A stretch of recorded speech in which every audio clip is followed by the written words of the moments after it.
Thank you, everybody, for joining another episode of the Eden Hour podcast. I'm your host, Nifty. Joining me today is the founder of the Catalina Whales, WAGMI Beach, and Bubble Goose, all excellent projects in the space, and Catalina Whales being OG as fuck. Please join me in welcoming Mr. George, Michael Ross George. Oh, it's not Mr. George, it's MR George. Got you. Please join me in welcoming Michael Ross George. What's up, brother? Thanks What's for going having on, me. man? Just for clarity, not the founder of Bubble Goose. I am the founder of WAGMI Beach. The founder of Bubble Goose Ballers is Carl Jones. Okay, very good. We will get into where you fit into Bubble Goose then, because you are associated in some way, yes? Of course, yeah. Okay, very Yeah, good. we can dive into all of it for sure. Let's go. Okay, bet. Thank you. Nifty degenerate. My name's Akash, but Web3 names, like whatever. I mean, Akash, bro, you've been like clowning on me so hard in Telegram that I just figured like we gotta throw it back and forth right now. Dude, no, I'm sensitive. No. It's I'm good. really good with the Twitter fingers, but not in real life. No. As soon as my face is shown, I'm a fucking sweetheart. No, it's funny. Gnarl introduced us. So shout outs to Gnarl. He was like, dude, fucking Mike is calling me ugly on Twitter. And he his Twitter handle? SirGnarlGnomie. Yeah. I don't. Did I say his name? If I said his name, I'm gonna cut that out. But I don't know, like how comfortable he is. Undoxed, bro. He's like IRL docs, but like you ask him to like do something like a video podcast, he gets fucking shy and shit. I don't know. We're talking about the person we're in the Telegram chat with, right? That's the guy, dude. Fucking handsome, fucking New Yorker. Winging out of his leagues, that guy. For those of you who didn't see the tweet, I guess you had seen his significant other IRL, and had mentioned that the match doesn't quite make sense because fucking Gnarl looks like his PFP, a little fucking gnome fucker. I mean, look, the person we're talking about is a legend, and we wouldn't have been able to. We wouldn't have been able to crush the Bubble Goose release. It was like a very complicated one, up and down, with tons of different like whitelist sections and so on and so forth on what's become like the bottom day of the year, and he was a pleasure to work with, along with the rest of the ME team. And yeah, he came to our party in New York City, and I thought the IRL girlfriend wasn't real, but she was in fact real. So you didn't think he had a girlfriend at all, and then when she showed up, I was like, wow, congratulations. Like, I don't know what she sees in you, man. Now, he's actually a legend, and yeah, for sure. If I had a sister, I would want her to date him. So yeah, absolutely. I'm inclined to say the same thing. He's a good dude, and he set this up for us as well. So thank you for plugging me into this other legend, Mr. Michael Ross George.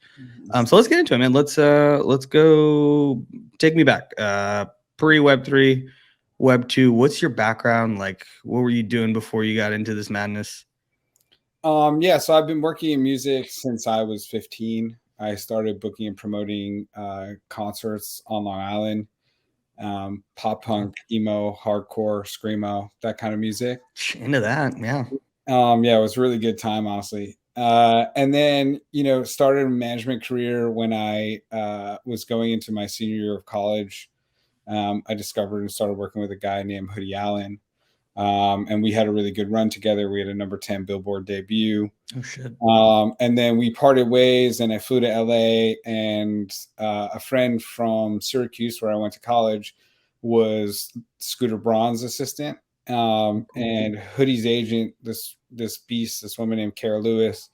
I called Kara and I was like, hey, I know we're not going to be working together anymore, but I love you, I respect you, and I appreciate like your mentorship. Kind of what do you think I should do next? And she was kind of like, you should not, don't go work at like a management company, so to speak, like a shop with like a bunch of managers. Yeah. He's like, just find someone who has clout, and just go get, kind of be yourself under their umbrella. So, That's exactly what I did. I ended up meeting with Scooter. He hired me on the spot. We became partners on anything I signed. And that Wow. gave me the scooterbraun.com email address. And then once you have that email address, it was like, I was able to just like go try to hustle. Right. So Yeah, now I was not, doors open up a bit, I'm yeah, sure. now I wasn't hustling from a Gmail. But it's Mhm. funny, my buddy Nano and I shared a little office at SB. Um, and when I say little, it was like very small. I mean, the two of us have like really big personalities. And it was kind of like actually this beautiful moment in my career where I think he was 24, I was 23. And, we didn't really have much going on. He was working on The Wanted, but he was having a really tough time working with them. And he was looking for something. Well, he was looking for something to call his own. And in that little room, I ended up signing Martin Garrix, and he ended up signing Dan and Shay.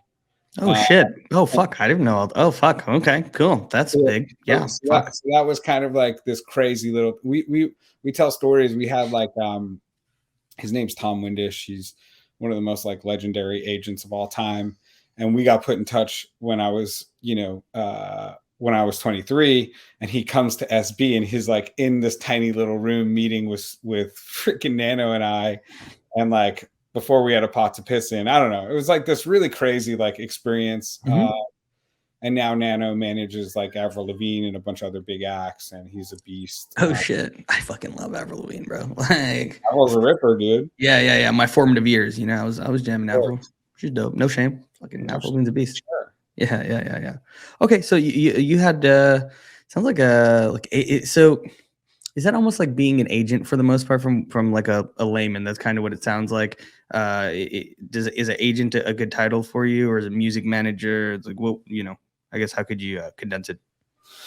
Being a manager is like kind of being the, I guess, CEO of Sure. the artist business, or I see. like you're kind of like obviously the artist is at the top, but you're like putting all of the pieces of the puzzle together. So you're like finding the attorney, you're finding the agent, you're finding the ex-US agent, you're finding the business manager, someone to deal with the books, you're finding the record label, the publishing company, and you're putting together like the team for the best success, So basically. you're doing everything except the music, it sounds like. Yeah, on the music side, you help put them in the best situations Oh to, shit.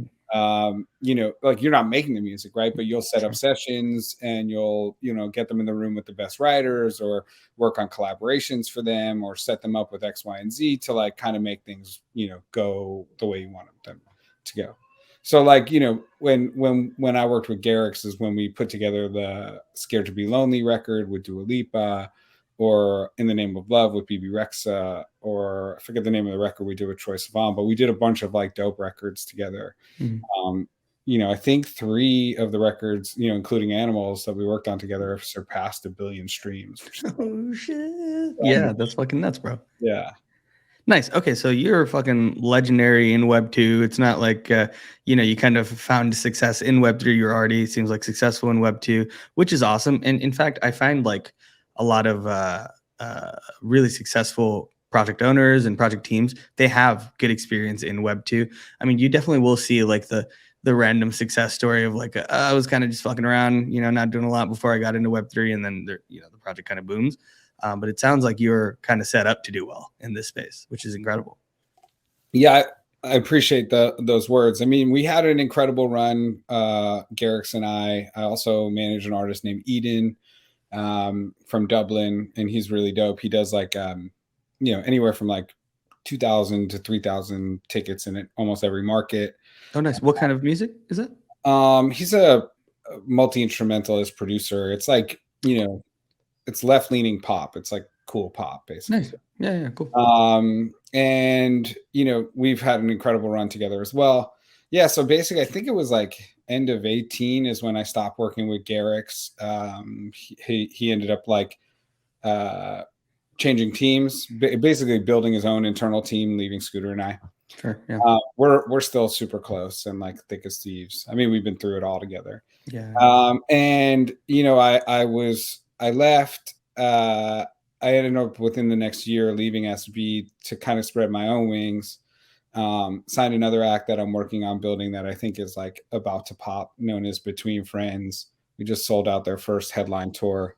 Oh shit.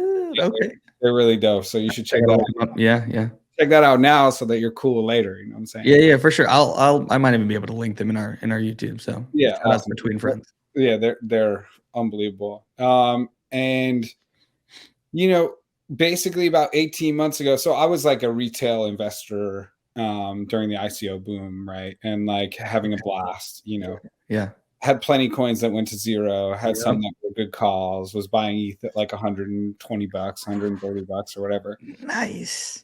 Yeah, I mean, I don't really have serious bags, so it's like I don't even know how nice it is. And like, and the funniest part is like when you run these businesses, like now, like you need to pay people in USD. So I don't even have like tremendous soul bags. You know what I mean? Oh, like, right. It's not like how the world works. Yeah, right. But yeah, we basically so Carlo, my partner in WAGMI Beach, runs an independent distribution business called Independent Co, where they have like 100+ artists. Independent distribution is basically like an alternative to a record label. So you don't like give away your rights. So you can still get all the same benefits, but you'll get your masters back in like 5 years. Okay. Yeah. And he runs that with Josh and Ben, his partners, who also are partners in WAGMI Beach. And they also run a management business where they manage like Kyle and Yuna and Kashmir and the Martinez brothers in a big group. Mm-hmm. And so myself, them, and my buddy Brett Kernan, who was the first employee at the music tech startup Splice, I think they last raised at like a 500 mil val. Gee, let's go. Yeah, and he was responsible for partnerships at Splice and really built that, you know, first employee. So he was doing all the deals with like Diplo, I believe it's Diplo. I maybe that one's wrong, but it's definitely like deadmau5, Tiesto. I don't know. There's a tremendous list. If you go look up like all the packs on Splice, you know, Brett was like integral in that. Big names, yeah, awesome. And so yeah, we decided that we've spent our whole career like helping artists, and it made sense to start helping founders because they're kind of the same thing. And we have like really, you know, we're in Web3 for a long time. We've seen it all. We're not good traders. So if you don't mind, I'm going to back you up then. So you were doing, you know, this management in Web2. You got into the ICO boom. When did you get into like NFTs? I like calling management Web2. It's like, because it's like not a web business, but like it's thing the past. Yeah, right. That's what I mean. Yeah, it's not it's not like a stuffy corporate thing. Forgive me, but I've been thinking about it too because I try to explain it. I'm like, is it Web2? I guess. Yeah. I use that term pretty broadly. So, but I guess like. When did you get into NFTs, I guess, specifically, aside from like trading coins and stuff? So that's basically that became, you know, so we're in 22, 21. So it was like the fall of 2020. Oh, fuck. Oh, shit. Okay. Yeah, that's early, bro. That's yeah. Well, I wouldn't say I started like, I don't know that I like started going heavy into it then, but I just started like becoming really aware of it and its like impact. I mean, back in 2017, I met with like the Crypto Kitties guys and like, you know, when I was at SB, because like we were brainstorming how to do stuff with like Bieber or whatever, you know, and like this, you know, this ownership of digital assets is like something I totally like get and like makes so much sense moving forward. I mean, how much time do we spend on our phone versus like inviting friends over to look at a painting you bought? Yep. Right? That was a big sell for me too. Yep. Yeah, absolutely. It's like easy math. I also like, I'm a gamer. So like, you know, I know how much those like in-game assets like matter and like that I would technically pay for like a fully finished loadout gun, like in Call of Duty, like no brainer, right? I do that all the time. I've spent thousands probably at this point. It's fucked.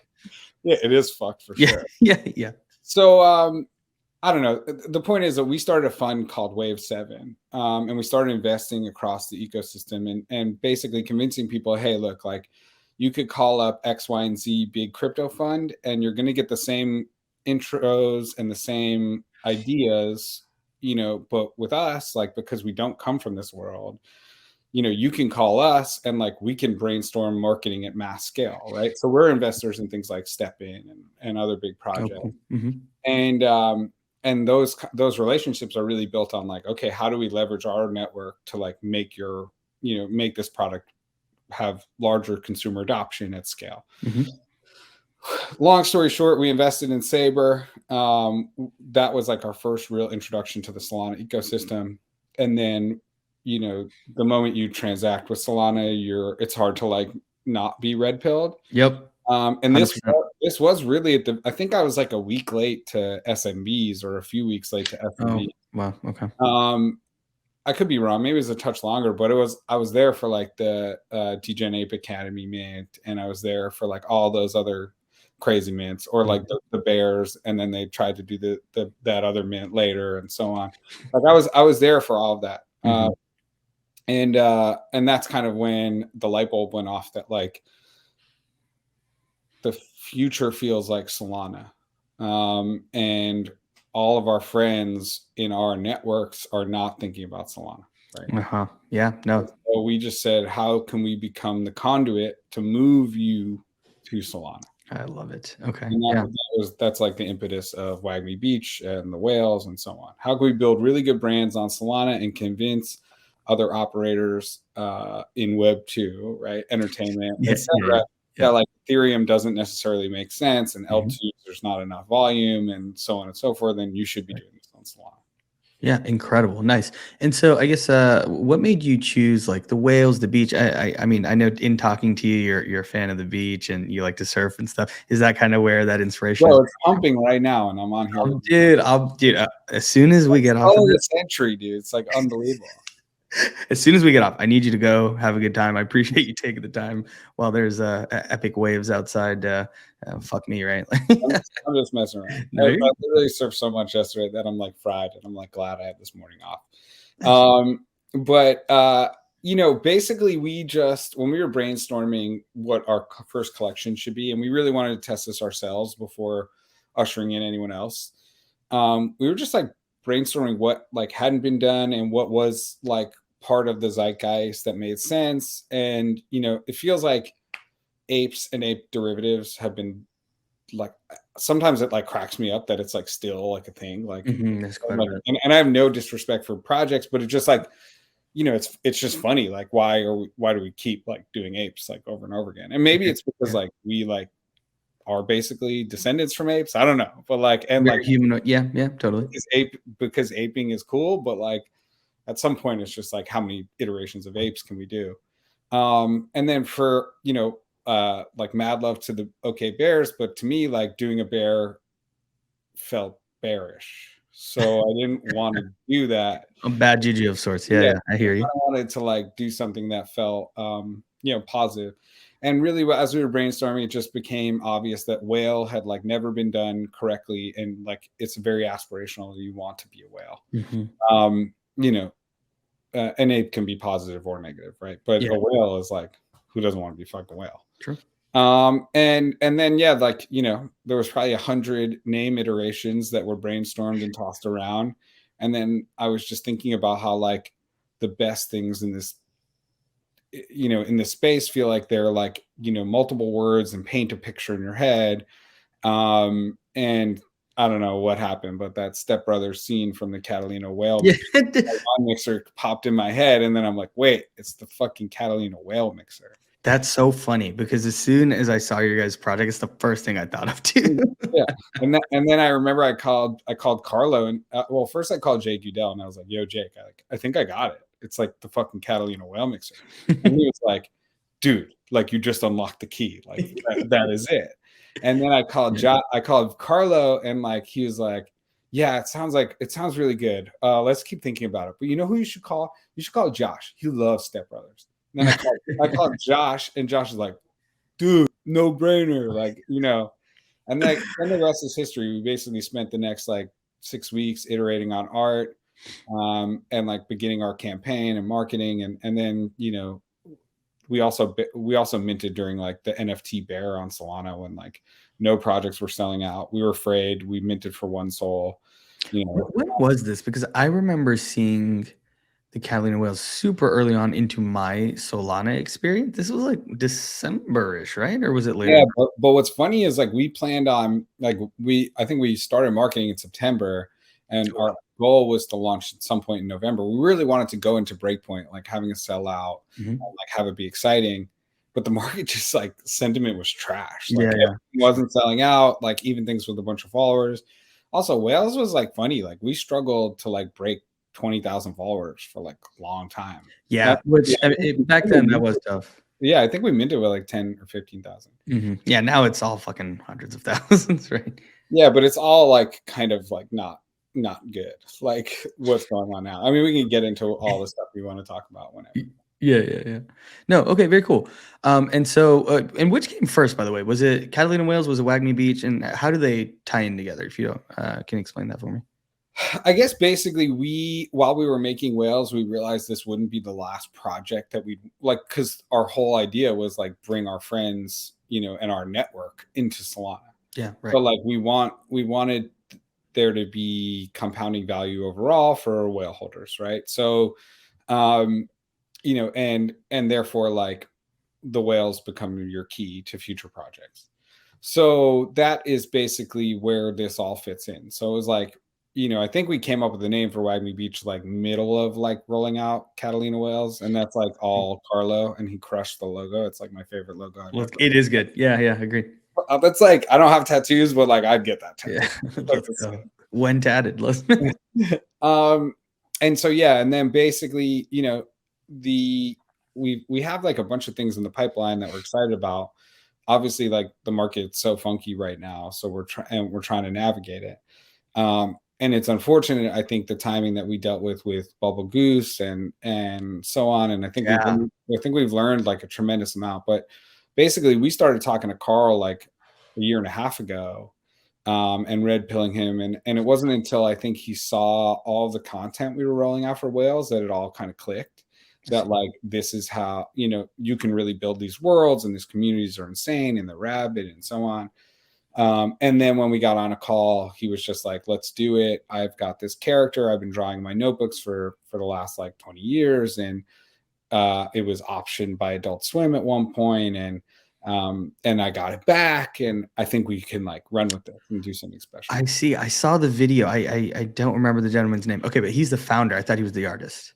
No, he's the founder. I see. I love the art. It's very cool. Yeah. So basically, again, like, Catalina Whales, that project is like, our own IP, but our goal will be to, usher in new IP, and new founders into this space. Yeah. And Carl was the first one.